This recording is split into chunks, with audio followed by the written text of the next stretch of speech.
जय गुरुदेव।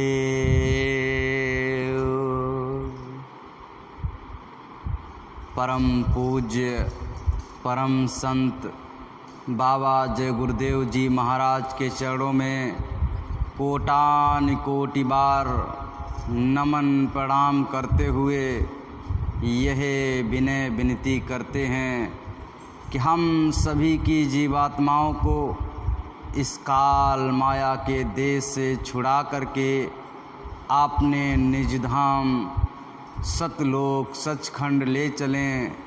साथ ही साथ पूज्य महाराज जी के चरणों में कोटान कोटि बार नमन प्रणाम करते हुए यह विनय विनती करते हैं कि हम सभी जीवात्माओं पर अपनी दया दुआ बनाए रखें, हम सभी जीवात्माओं पर अपना मार्गदर्शन देते रहें।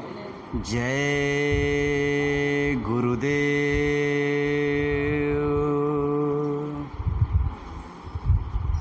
प्रेमी भाई बहनों, इस दुनिया में बहुत सारी ऐसी चीज़ें हैं जिसने हमारी जीवात्मा को इस संसार में फंसा करके रखा है।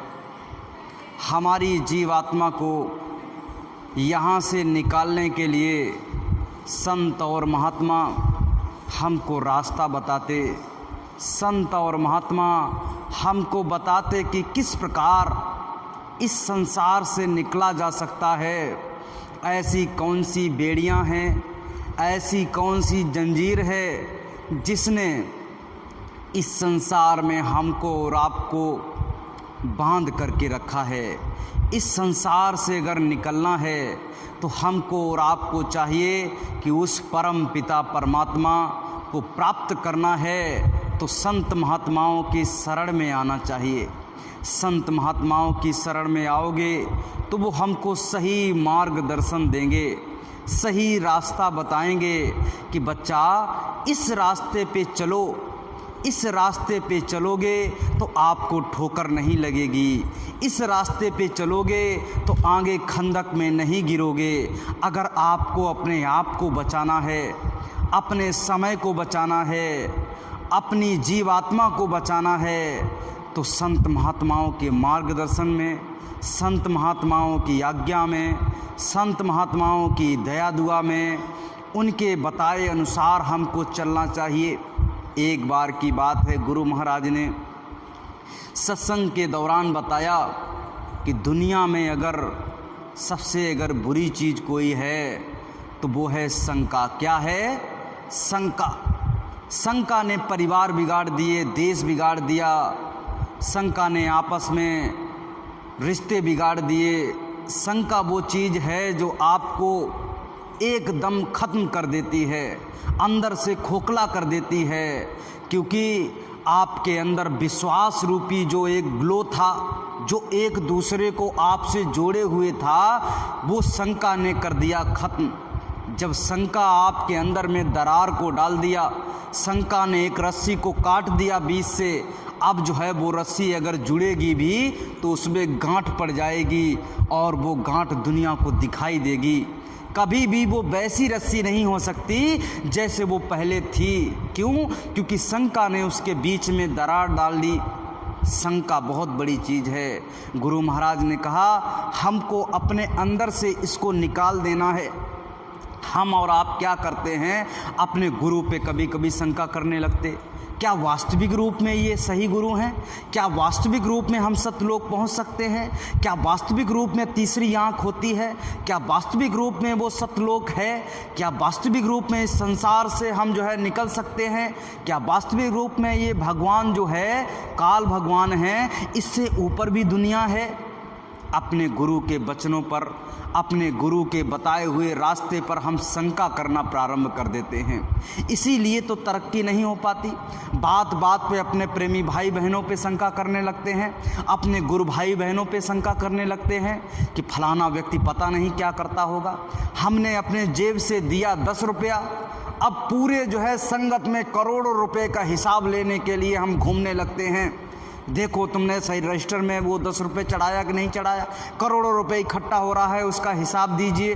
पता नहीं तुमने कहाँ से खरीद लिया, ये आपने जो है गाड़ी कहाँ से खरीद ली, ये मकान कहाँ से बना लिया, ये दुकान कहाँ से बना ली, लड़के बच्चों की शादी कहाँ से कर दी। अरे भाई, हमको देखना चाहिए, हमने अपने गुरु को 10 रुपये दे दिया, अब वो दे दिया तो वो हमारा नहीं रहा, हमको उस पर विश्वास करना चाहिए। लेकिन दिया 10 रुपया और पूरी संगत का हिसाब लेने के लिए हम और आप जो है चल पड़ते हैं। यही तो है शंका। शंका को अपने अंदर से हमको और आपको निकालना है। एक बार की बात है, एक स्कूल था, उस स्कूल में एक मौलवी साहब पढ़ाने जाते थे। बड़े सख्त टीचर थे, बहुत ही सख्त जो है अध्यापक थे। वो जब भी एक भी दिन के लिए बच्चों को छोड़ते नहीं थे कि एक दिन के लिए छुट्टी दे दी जाए, बिल्कुल भी नहीं छोड़ते। बच्चे एकदम परेशान हो गए। बच्चे कहने लगे कम से कम बीच बीच में 1-2 छुट्टी तो मिलनी चाहिए, अगर छुट्टी नहीं मिलेगी तो हम जो है कैसे रह पाएंगे। रोज़ रोज़ ये पढ़ाई का बोझ जो है, कहीं खेलने कूदने के लिए एक दिन भी नहीं मिल रहा। उन्होंने लड़कों ने आपस में प्लान बनाया कि कुछ करते हैं। तो वो एक दादा के पास में गए, एक बूढ़े दादा के पास में। कहा जाता है बूढ़े बुजुर्ग जो लोग होते हैं उनके पास में अनुभव होता है, और अनुभव ज्ञान से बड़ा होता है। अनुभव हर वक्त ज्ञान को मात दे देगा। उनके पास में गए, कहा दादा मैं ये चाहता हूँ कि मुझे बीच बीच में महीने में 2-4 छुट्टियाँ मिल जाया करें। मौलवी साहब एक दिन के लिए भी नहीं छोड़ते, बिल्कुल भी नहीं छोड़ते। बताइए हम बच्चे जो है खेलें कूदेंगे नहीं, 1-2 दिन रेस्ट नहीं लेंगे तो कैसे काम चलेगा। दादा ने कहा हमारे पास में तरीका है, हम आपको बताए देते हैं।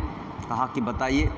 उनके अंदर में एक शंका का बीज बो दीजिए, वो आपको छुट्टी दे दिया करेंगे। शंका का बीज बो दें कि हाँ, कैसे बोया जाएगा कि आप अपने घर से निकलो और जाओ, कोई गेट पे खड़ा हो जाना, ठीक है, कोई गेट के आगे थोड़ा खड़ा हो जाना, ठीक है, कोई आगे जहाँ क्लास में गेट होता है वहाँ पे खड़े हो जाना, ठीक है, कोई जो है अपने क्लास की जो बेंच होती है, चटाई होती है, उस पे बैठ जाना, ठीक है। और सबको बता दिया अलग अलग तुम्हें क्या क्या करना है। अब मौलवी साहब दूसरे दिन एकदम आए, अपनी साइकिल को खड़ा किया और खड़ा करते ही कहने लगे अरे बच्चों तुरंत लाइन लगाओ, तुरंत प्रार्थना होगी, तुरंत क्लास में जो है पढ़ाई होगी। एकदम जो है भड़बड़ाने लगे, कहने लगे कि अब बच्चे समझ गए अब क्या किया जाए।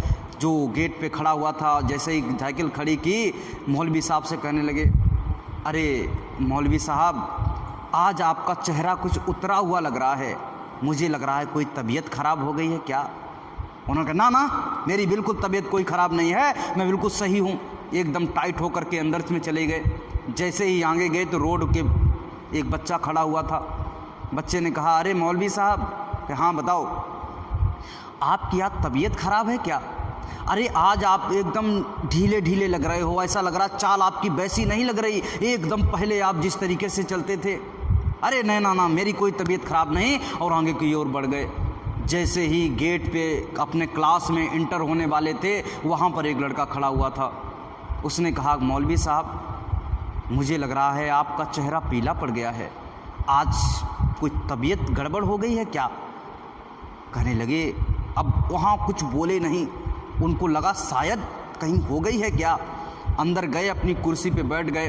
कहने लगे सारे बच्चों को बुलाओ, जल्दी जल्दी बैठ जाएं, फिर क्लास शुरू की जाए। तब तक बेंच पे जो लड़के बैठे हुए 2-4 वो कहने लगे मौलवी साहब आज आप एकदम, आपका चेहरा एकदम पहले खिला हुआ लगता था, आज मुरझाया हुआ चेहरा लग रहा है। आज ऐसा लग रहा है कि बहुत सारा बोझ आपके ऊपर लदा हुआ है, या तो आपकी तबीयत ख़राब हो गई है। क्या है, कोई परेशानी है क्या। अब मौलवी साहब को लगने लगा कि वास्तविक रूप में मेरी तबीयत ख़राब हो गई है। उन्होंने कहा कि पहले 2-4 मिनट बैठे रहे, सोचते रहे, एकदम से अपनी कुर्सी से उठे, बच्चों से कहा ऐसा करो आज छुट्टी, आज सब लोग अपने अपने घर जाओ और आज मैं अपने घर जा रहा हूँ। वहाँ से फटाक से उठे, अपनी साइकिल को उठाया और अपने घर पहुँचे। घर पहुंचते ही जो है कहा कि अरे बच्चों को बुलाया कि देखो मेरी तबीयत ख़राब हो गई है, मुझे लग रहा है बहुत तेज़ तबीयत ख़राब है, और जो है तुरंत खाद डाल दीजिए। तुरंत खाद डाली और जैसे ही लेटे तुरंत उनको दस्त आने लगे, उल्टी होने लगी। वास्तविक रूप में उनकी तबीयत खराब हो गई, क्योंकि वो शंका का बीज उनके अंदर में पड़ गया था। कहा जाता है कहने से दीवारें चल जाती हैं। ये हम और आप कहेंगे कहने से दीवार कैसे चल जाएगी, लेकिन ये वास्तविक सत्य है, क्योंकि ये चीज़ जब आदमी के अंदर में शंका का बीज हो जाता है तो वास्तविक रूप में ये दीवारें भी चलना प्रारंभ हो जाती हैं। मौलवी साहब की एकदम तबीयत ख़राब हो गई। लड़के जो है जो उनने प्लान बनाया था उनका प्लान एकदम जो है सही हो गया, सक्सेस हो गया कि हाँ जो है अब हमें छुट्टी ही छुट्टी।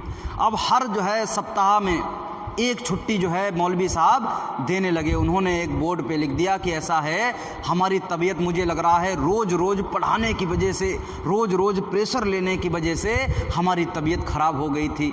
लोगों ने समझाया कि बीच बीच में एक दिन का रेस्ट लेना चाहिए। अब रेस्ट किसको लेना चाहिए? मौलवी साहब को। ये नहीं कहा गया बच्चों को आपको छुट्टी देनी है, कहा गया अपने शरीर के स्वास्थ्य के लिए आपको रेस्ट लेने की आवश्यकता है। लेकिन जो है अब उसके साथ में बच्चों को जो है रेस्ट मिलने लगा।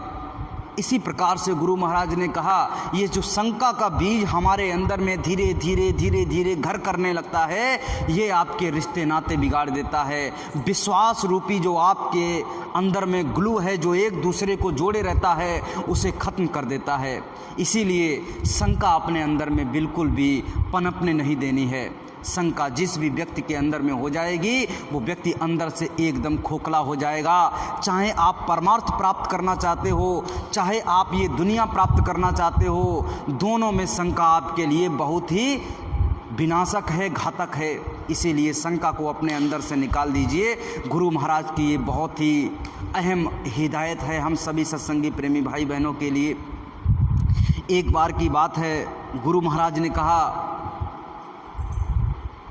कि संत जो होते हैं वो हमारे आपके जीवन में एक रोशनी का काम करते हैं। वो जब हमारे आपके जीवन में प्रवेश करते हैं तो अंधकार दूसरे खिड़की से बाहर होना प्रारंभ हो जाता है। जैसे जैसे संत आपके जीवन में प्रवेश करके अंदर की ओर दाखिल होते चले जाएंगे, वैसे वैसे दूसरी तरफ एक तरफ काल खड़ा हुआ है, पहले से आपके अंदर में प्रवेश है। अब गुरु महाराज ने, संत महात्माओं ने आपके अंदर में प्रवेश किया। जैसे ही आपके अंदर में प्रवेश किया वैसे वैसे काल भगवान दूर होता चला जाएगा। बस आपको केवल इतना करना है कि गुरु महाराज के लिए एकदम रास्ता साफ कर दीजिए, गंदगी को अपने अंदर से धीरे धीरे साफ कर दीजिए। जैसे जैसे गंदगी आपकी साफ होती चली जाएगी वैसे वैसे जो है गुरु महाराज आपके अंदर में दाखिल होते चले जाएंगे। और जैसे जैसे गुरु महाराज यानी संत और महात्मा आपके अंदर में दाखिल होंगे वैसे वैसे दूसरी तरफ से जो अंधकार है काल भगवान का, वो अंधकार दूसरी खिड़की से बाहर होता चला जाएगा। अब हमको केवल ये करना है कि गुरु पे विश्वास करना है, गुरु जो कह दे उनको मानना है, उस पे चलने की आवश्यकता है। एक बार की बात है, एक महात्मा जी एक जंगल में रहा करते थे और 2-4 व्यक्ति वहाँ पे गए। महात्मा जी के चरणों में उन्होंने सर झुकाया। महात्मा जी ने कहा जाओ जाकर के अपना काम करो, तो वो सब काम जो है सफल हो गए। एक व्यक्ति था, वो बेचारा एकदम कोई भी उसके पास में काम नहीं था, बेरोजगार था, बैठा हुआ था, उसका परिवार नहीं चल रहा था। 2-4 दिन में एक बार खाना मिल पा रहा था, कहीं छोटी मोटी रोज़गार मिल जाता था, मजदूरी मिल जाती थी, उसको करता था। उसी से जो है अपना 2-4 दिन में एक बार उनका परिवार खाना खाता था। उनकी धर्म पत्नी कहीं गई हुई थी तो उनको पता चला कि फलाने जगह पे एक महात्मा जी हैं और फलाने रिश्तेदार वो वहाँ पे गए थे और उनका जो है जीवन आज बहुत ही संपन्न हो गया। उनके पास में आज घर बन गया, गाड़ी आ गई, दुकान हो गया, मकान हो गया, रोज़ अच्छा अच्छा खाना खाते हैं। किसकी दया दुआ से? एक महात्मा जी हैं, उनकी दया दुआ से। तो उन्होंने अपने जो है घर पे गई और उनको जो है अपने पति को प्रोत्साहन दिया, कहा कि ऐसा करो आप भी वो महात्मा जी के पास में जाओ, आपको भी वो दया दुआ देंगे। पहले तो वो नहीं माना, कहने लगा किसी के कह देने से कैसे हो जाएगा, जब काम मिलेगा तभी होगा ना। लेकिन उन्होंने समझाया कि ऐसा है, काम तो तब मिलेगा जब आपको काम दिया जाएगा। भाई आपके अंदर ताकत है, आपके अंदर टैलेंट है, लेकिन काम ही नहीं होगा तो आप करोगे क्या? जाओ उनके पास में जाओ तो वो मार्गदर्शन आपको दे देंगे। जब कुछ काम ही नहीं उसके पास में तो उन्होंने कहा ऐसा करो, तो वो महात्मा जी के ही पास चलते हैं। महात्मा जी के पास में गए, महात्मा जी के पास में बैठे, महात्मा जी से कहा कि मैं बेरोजगार हूँ, मुझे एक रास्ता बता दीजिए, मुझे कोई ऐसा काम बता दीजिए ताकि मैं जो है अपने बेरोजगारी को ख़त्म कर सकूं और अपने परिवार का भरण पोषण कर सकूं। उन्होंने कहा बिल्कुल ठीक है, मैं आपको बताता हूँ। मेहनत करने के लिए तो कोई दिक्कत ही नहीं है। अगर आप मेहनत करने के लिए तैयार हैं तो इस दुनिया में कहीं भी आपको जो है दिक्कत परेशानी नहीं होगी। लेकिन निकम्मे लोगों के लिए इस संसार में हर जगह पे दुख तकलीफ भरी पड़ी है, और जो मेहनत करने वाला है वो जो है अपने जीवन में बाजी मार जाता है। गुरु महाराज ने कहा जो सेवा करता है, जो हर वक्त गुरु के चरणों में रहता है, और सेवा भी दो प्रकार की होती है, एक मनमुख सेवा होती है और एक गुरुमुख सेवा होती है। मनमुख सेवा क्या है? मनमुख सेवा है कि हम अपनी मर्जी से कुछ भी कर रहे, और गुरुमुख सेवा क्या है? गुरुमुख का मतलब है कि हम सेवा रूप में कर रहे, हम जो कार्य कर रहे उसमें हमको लौ गुरु महाराज के चरणों में लगी हुई है कि इस सेवा से हमारे कर्म कट जाएं और हमारी जीवात्मा का कल्याण हो जाए। ये विचार हमारे अंदर में सेवा करते हुए होने चाहिए। लेकिन सेवा करते हुए हमारा मनोबल बढ़ जाए, लोग हमारी जय जयकार करने लगें, लोग हमारा नाम लेने लगें, लोग हमको जो है जगह जगह से आए, हमारा जो है वो करें, वर्चस्व बढ़ाएं कि देखो फलाने व्यक्ति ने इतनी सेवा कर दी, फलाने व्यक्ति इतने बड़े हो गए। तो ये जो है कुछ मान बढ़ाई के लिए सेवा करते हैं। जो मान बढ़ाई के लिए सेवा करते हैं वो आपकी सेवा में इंक्लूड नहीं होती। वो आपकी, जैसे गुरु महाराज ने कहा था कि आपकी सेवा भजन में कन्वर्ट कर दी जाएगी, आप जो सेवा कर रहे हो भजन में जोड़ दी जाएगी। दोनों को समझना बहुत आवश्यक है। हम और आप समझते हैं कि हम जो सेवा कर रहे हैं, ये जो काम कर रहे हैं, ये हमारा भजन में जोड़ दिया जाएगा। भजन में आपका उतना ही वक्त जोड़ा जाएगा सेवा का जिसमें आपके विचार शुद्ध होंगे, और उस समय कार्य करते हुए आपके अंदर में चल रहा होगा कि जो मैं ये कर रहा हूँ इससे हमारी जीवात्मा का कल्याण हो जाए, वो परम पिता परमात्मा खुश हो जाए और हमारी जीवात्मा के ऊपर चढ़ा आवरण कट जाए। इस भाव से जितनी आप सेवा करोगे, 2 मिनट 10 मिनट 20 मिनट 50 मिनट, वो आपकी सेवा आपके भजन में इंक्लूड कर दी जाएगी। लेकिन आप अगर अपनी मान बढ़ाई के लिए मन में विचार दूसरे चल रहे हैं, उसके अगर विचारों के सम्मिलित होने के साथ अगर आप सेवा कर रहे हो तो आपकी सेवा में सम्मिलित नहीं की जाएगी, उससे वो गुरु महाराज खुश नहीं होंगे। प्रेमी भाई बहनों, उन्होंने कहा कि आपको जो है अगर मेहनत करना चाहते हो तो आपको हम रास्ता बताए देते हैं। रास्ता उन्होंने बता दिया, ऐसा करो 2 4 10 पर्ची बनाई और कहा इन पर्चियों पे अलग अलग नाम लिख दो, अलग अलग चीज़ लिख दो। तो किसी पे राम लिख दिया, किसी पे सीता लिख दिया, पे श्री कृष्ण लिख दिया, किसी पे जो है काम करना लिख दिया, किसी पे चोरी करना लिख दिया। ऐसे करके 10 पर्चियाँ बना ली और 10 पर्चियों को उठा करके एक बॉक्स में डाल दिया और ऐसे करके जो है हाथ से घुमा दिया। और घुमाने के बाद में कहा कि इसमें से एक पर्ची निकालो। महात्मा जी ने क्या कहा? इसमें से एक पर्ची निकालो। तो उस बेरोजगार व्यक्ति ने उसमें से एक पर्ची को निकाला, महात्मा जी को दिया। महात्मा जी ने जब उस पर्ची को खोला तो उसमें लिखा हुआ था चोरी करो। क्या लिखा हुआ था? चोरी करो। उन्होंने पर्ची को देखा, कहा कि देखो इसमें लिखा हुआ है चोरी करो, तो जाओ चोरी करो।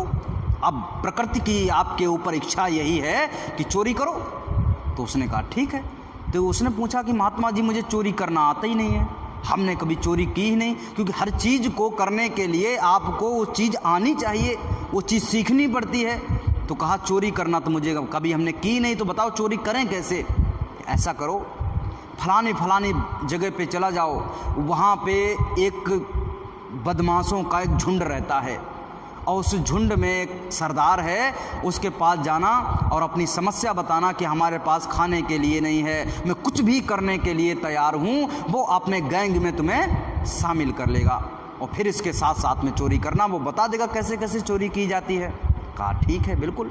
वो अपने घर से वहाँ से महात्मा जी के पास से चला और सीधा पहुँच गया उसी गैंग के पास में। जैसे ही आगे गेट पे मिल गए दो चार, कहने लगे हाँ कहाँ जा रहे? कि हम तो फलाने सरदार से मिलने जा रहे। कि तुम्हें कैसे नाम मालूम? कि नाम मालूम है। क्या करना चाहते हो? हम भी चोरी करना चाहते हैं, हम भी बदमाश बनना चाहते हैं। कि अच्छा? कि हाँ। गया अंदर में, कहा कि उसने कहा ज़रूरत आपकी क्या है? उसने कहा परिवार की ज़रूरत है, परिवार के भरण पोषण की ज़रूरत है, इस पेट में रोटी की ज़रूरत है, इसलिए मैं चोरी करना चाहता हूँ। और जब भूख लगती है व्यक्ति को तो कुछ भी कर सकता है। तो उसने कहा ऐसा व्यक्ति कुछ भी कर सकता है, चोरी कर सकता है। उसको अपने गैंग में शामिल कर लिया और चले एक जगह पे। एक रास्ते से एक बारात जा रही थी और बारात में क्या होता है, माल जेवर रुपया पैसा आदमी बांध के चलता है कि जब जाएंगे दूसरे के दरवाजे पे तो वहाँ पर जो है कोई किसी चीज़ की कमी नहीं पड़नी चाहिए। और वो पहले से लगे हुए थे कि हाँ भाई बारात जा रही है और बहुत बड़े सेठ की जा रही है, बहुत अच्छा माल मिलेगा। बारात पे हमला कर दिया। उन्होंने कहा जाओ जा कर के बारात को लूटना। तो और 10-20 थे और ये भी साथ में बंदूक लेके पहुंच गए और पूरी बारात को लूट लिया। सेठ जी को पकड़ लिया और पकड़ करके जो है अपने अड्डे पे ले गए। सेठ जी के हाथ पैर बांध दिए और एक जगह पेड़ से बांध दिया और बैठ गए। अब माल खजाना बहुत सारा, सोना चांदी रुपया पैसा सब एक जगह रखा हुआ। आज बहुत बड़ा माल मिला। और उस नए व्यक्ति से कहा सरदार ने कि ऐसा करो, ये अगर सेठ को छोड़ दिया और इसने ये अपना जगह देख ली है तो ये जो है हमको पकड़ा देगा। तो इसको क्या करना है? इसकी गर्दन काट दो, तलवार को लो और इसकी गर्दन काट दो। उसने नए व्यक्ति ने तलवार को लिया और सेठ के पास में पहुंचा।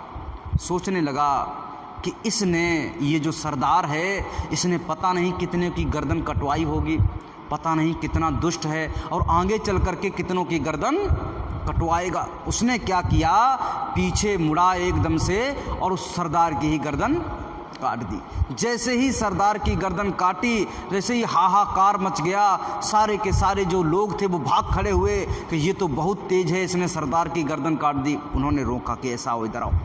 सबको बुलाया। कहने लगे कि ऐसा है, मैं कोई आपको मारने के इरादा से नहीं आया, मैं तो केवल ऐसे ही यहाँ पे आ गया, मैं कभी चोरी वोरी नहीं किया।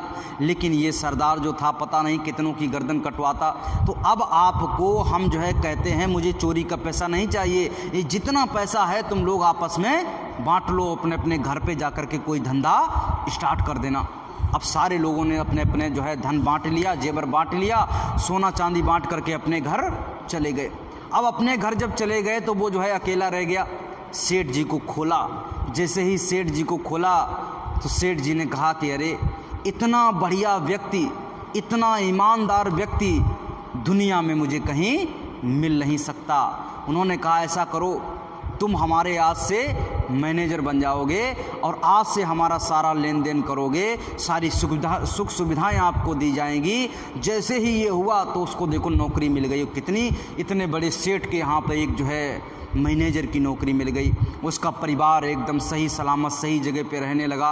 तो देखिए महात्मा जो करते हैं वो हमारे भविष्य को कब कैसे कहाँ बढ़ा दें उसका कोई बार पार नहीं है। इसीलिए हमको सोचना नहीं चाहिए कि महात्मा ने जो बताया है उसको बस करने के लिए हमको तैयार रहना चाहिए।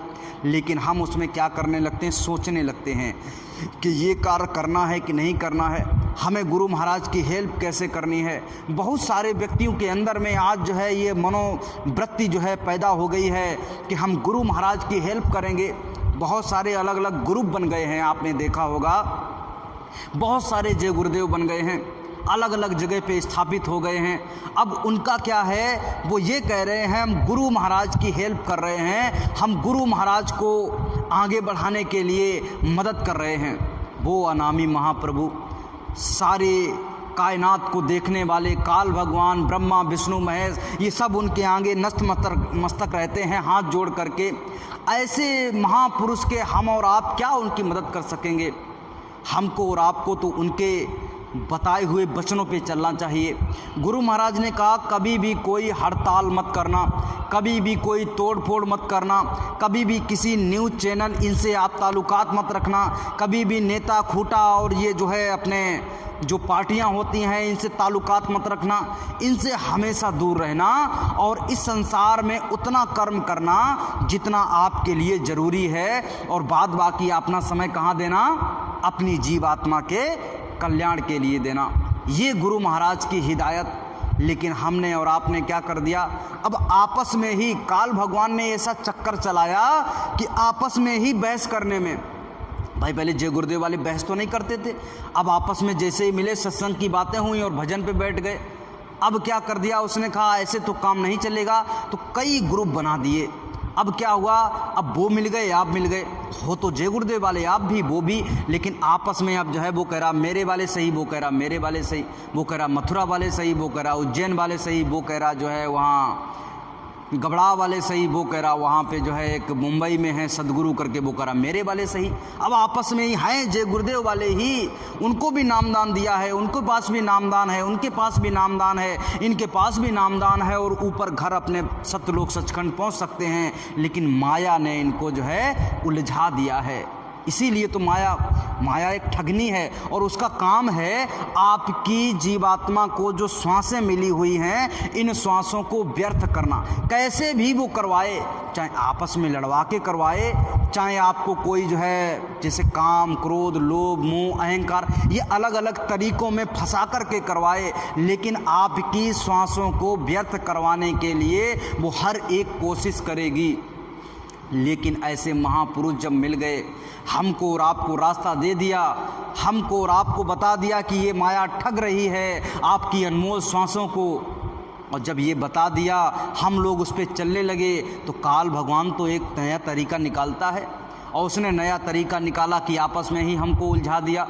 तो गुरु महाराज ने कहा कि उलझना नहीं है, जब भी ये सिचुएशन आए कि आपस में उलझने की, तो हमेशा वहाँ से अपने आप को दूर कर लीजिए, शांत रहिए। क्यों? क्योंकि ये संत मत का पहला नियम है। पहला नियम क्या है? शांत रहना। और जब हम शांत रहेंगे तो हमने पहले नियम को, पहले कदम को क्रॉस कर लिया।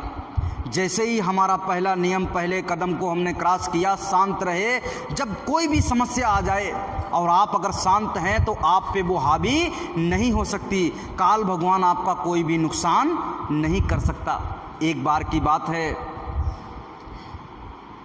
महात्मा बुद्ध अपने शिष्यों के साथ में ऐसे काफिला लेकर के जा रहे थे, जैसे महाराज जी इस समय जौनपुर में काफिला लेकर के जा रहे हैं, ऐसे ही वो काफिला लेकर के जा रहे थे। अब उन्होंने जो है जैसे ही काफिला लेकर के जा रहे थे तो उनकी जो वचनवाणियाँ सुनता था, उनके जो वचन सुनता था तो उनका दीवाना हो जाता था, अपना घर बार छोड़ देता था, क्योंकि उनके अंदर में चुंबकीय शक्ति थी। हर व्यक्ति के अंदर में आप जिस प्रकार के भावना वाले होंगे, आपके अंदर में उतना चुंबकीय तत्व बाहर निकल रहा होगा और लोगों को प्रभावित करेगा। तो उनकी बातें सुनकर के, उनके सत्संग सुनकर के लोग अपना घर बार छोड़ देते थे और भिक्षुक बन जाते थे, मांगने खाने के लिए हो जाते थे, कहने लगते थे संसार में ऐसी चीज़ों को, ऐसी वस्तुओं को कमाने से क्या फ़ायदा, इकट्ठा करने से क्या फ़ायदा जो हमारे साथ में जाने वाली नहीं है, और ये तो बोझा बन कर के हमारे ऊपर में लद जाएंगी। लोग भिक्षुक बन जाते थे, संसार छोड़ देते थे।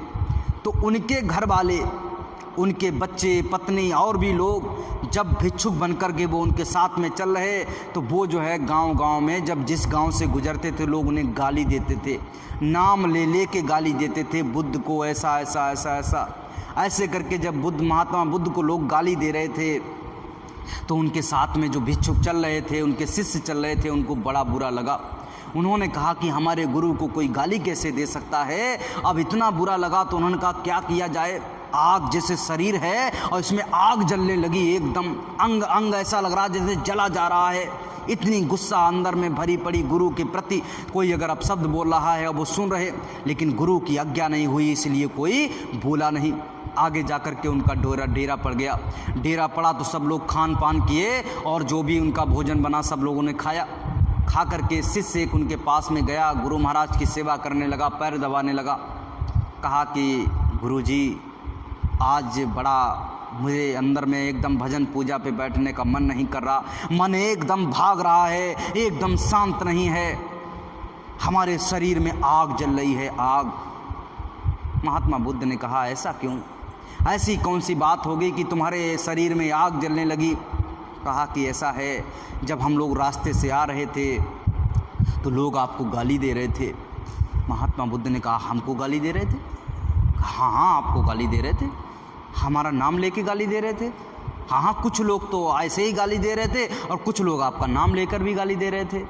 अच्छा ये बताओ हमारा नाम क्या है? तो उन्होंने कहा कि आपका नाम ये है, हमारा नाम ये है, महात्मा बुद्ध है, ऐसे करके गाली दे रहे थे। अच्छा तो ये बताओ बुद्ध नाम से क्या अकेला मैं ही हूँ?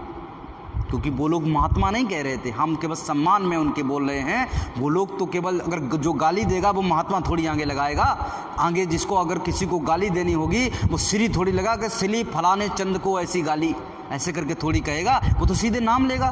तो आपका सीधा नाम लिया जा रहा था। अच्छा मेरा नाम लिया जा रहा था, तो ये बताओ बुद्ध नाम से क्या इस संसार में मैं ही अकेला हूँ?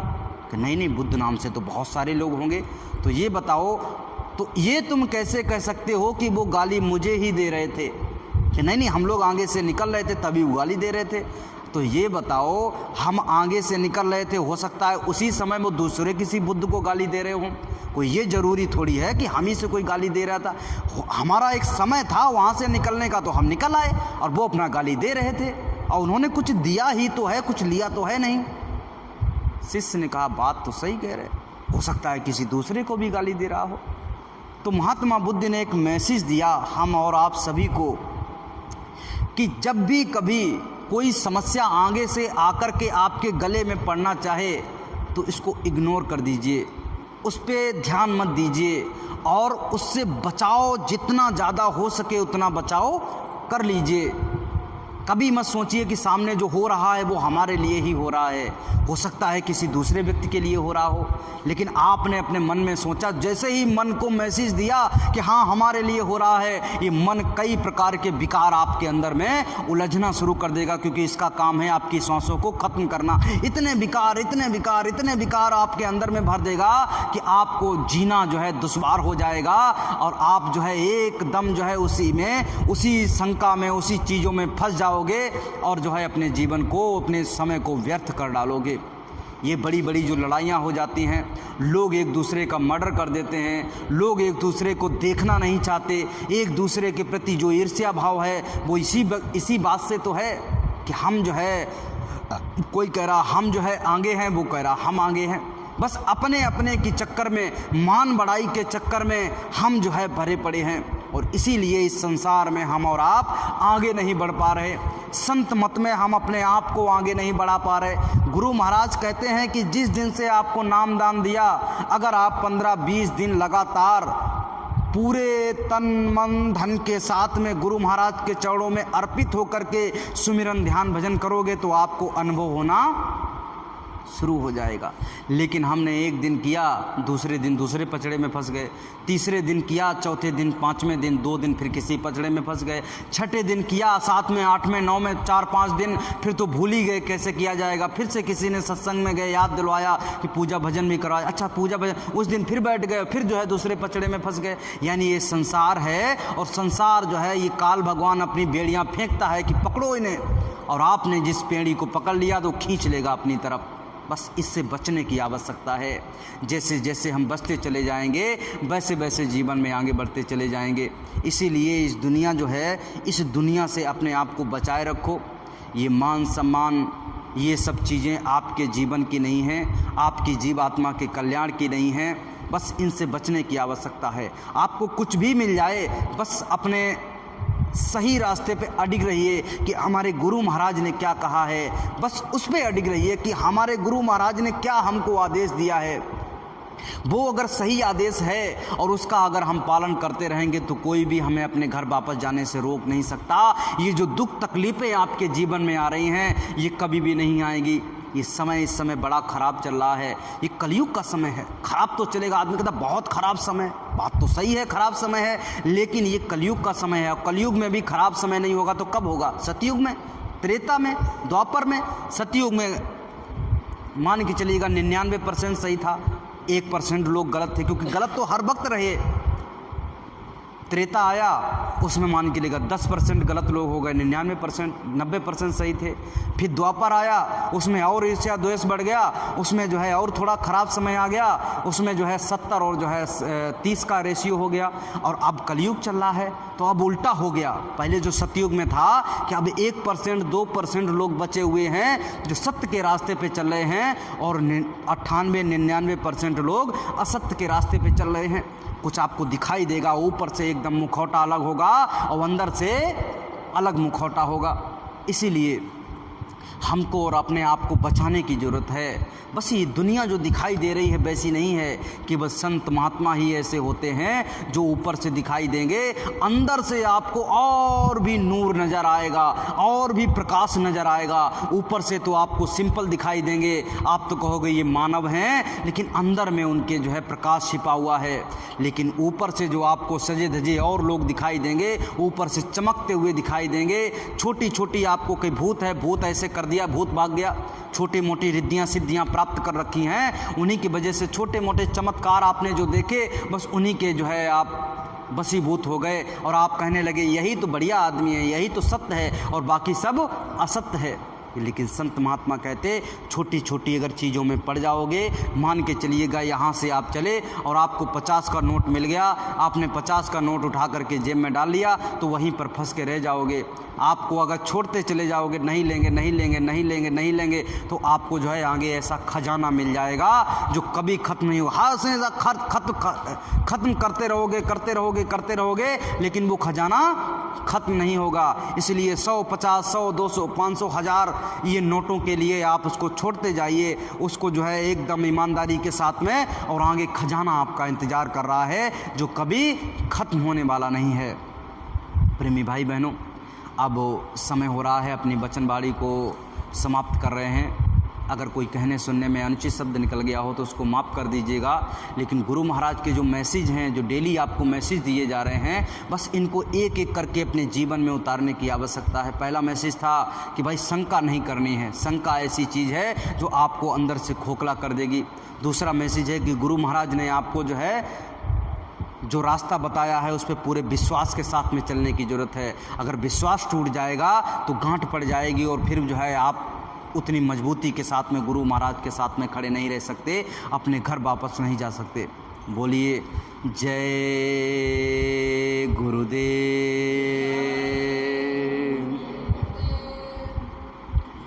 सभी प्रेमी भाई बहन एक साथ सामूहिक आरती करेंगे।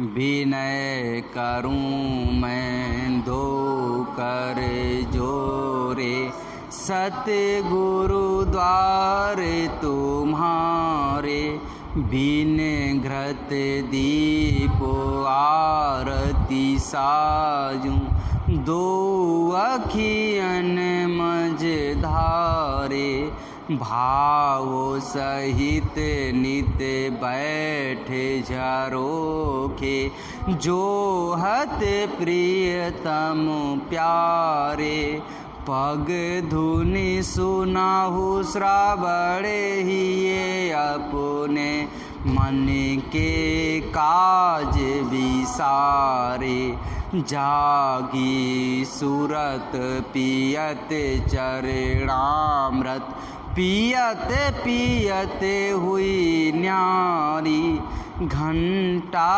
शंख मृदंग सारंगी, बंसी बीन सुनारी। जय गुरुदेव जी की आरती करते, गावत जय जयकारे, विनय करूं मैं दो कर जोरे, सतगुरु द्वारे तुम्हारे, मालिक के द्वारे तुम्हारे, दाता द्वारे तुम्हारे, समर्थ द्वारे तुम्हारे। जय गुरुदेव। बाबा जय गुरुदेव जी महाराज का कहना है क्या खाने से होगी भलाई, अब भी संभल न पाओगे।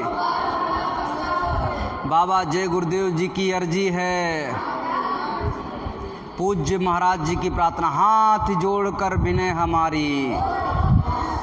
सभी प्रेमी भाई बहन शुद्ध शाकाहारी रहते हुए गुरु महाराज के चरणों में मत्था टेक करके अपनी जीवात्मा के कल्याण के लिए माफ़ी मांग लेंगे। और सुबह जब घंटी लगेगी सभी लोग आ जाएंगे। बोलिए जय गुरुदेव।